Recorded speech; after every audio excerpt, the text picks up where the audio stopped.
मांडवी तयार करण्यासाठी एका बाउलमध्ये 1 वाटी बेसन, 1 वाटी दही आणि त्याच वाटीने 2 वाट्या पाणी, सोबतच 1 चमचा आलं लसूण हिरवी मिरचीची पेस्ट, चवीनुसार मीठ आणि पाव चमचा हळद घालून व्यवस्थित मिक्स करून घ्या।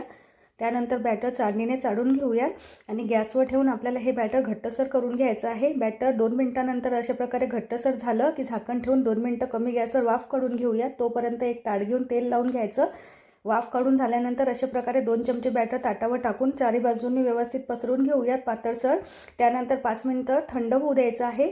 थंड झाल्यानंतर आपण अशा प्रकारे कट लावून घेऊया।